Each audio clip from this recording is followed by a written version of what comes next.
Lectures on the Apocalypse. Preface. These lectures are not controversial or learned.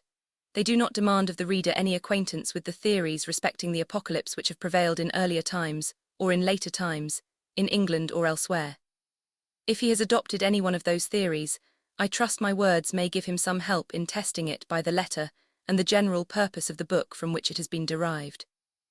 If he has been hovering between a number of these theories, I trust my lectures may enable him to do them all justice, to gain hints from them all, and to find the words of the prophet more satisfactory and more intelligible than all. Neither do I ask that the reader should bring with him that extensive knowledge of ancient or modern history, which he ought to possess, if he is to judge of most modern commentaries on prophecy. The more acquaintance he has with the facts of history, the more honestly he has sought for that acquaintance from the writers who have least desired to make out a case for the Christian Church, even from those who have been utterly sceptical about its worth.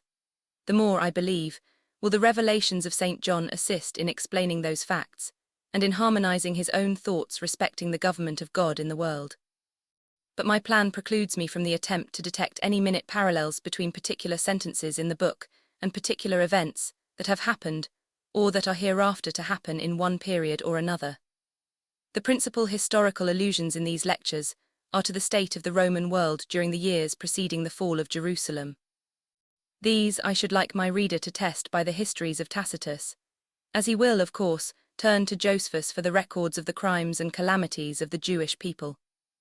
The method which I have adopted is, I believe, a very simple one, but I do not therefore pretend that I discovered it for myself. The first hint of it was given me by a revered friend, a clergyman of the school of Cecil and Venn, who had devoted much of his life to the study of prophecy, and who, more than 20 years ago, was permitted to leave the school in which he had been learning, for the home in which his spirit had long dwelt. He is not answerable for any of the special conclusions to which I have been led.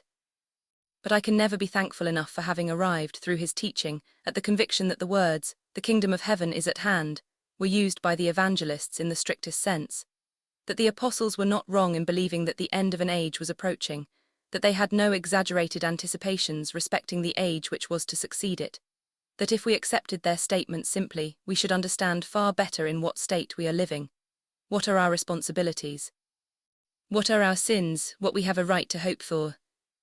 I have called these discourses lectures because they are not lessons deduced from separate texts, but they were delivered from the pulpit, like ordinary sermons. They were addressed to what I thought were the wants of a congregation with which I had been connected for 14 years, and to which, during all those years, I had been speaking often on the subject of prophecy. I have had no heart to remove from them allusions to passing events and the days on which they were delivered. I have even ventured to give them a more pastoral and personal character, by adding to them a sermon on the last verse in the Apocalypse, which was written less as an exposition of it, than as the expression of my wishes for a society from which I was about to part. I should not have introduced it if I had not thought that it illustrated the subject of these lectures, as well as gave me an opportunity of testifying my continued regard and affection for those to whom I preached them. London, December 1860.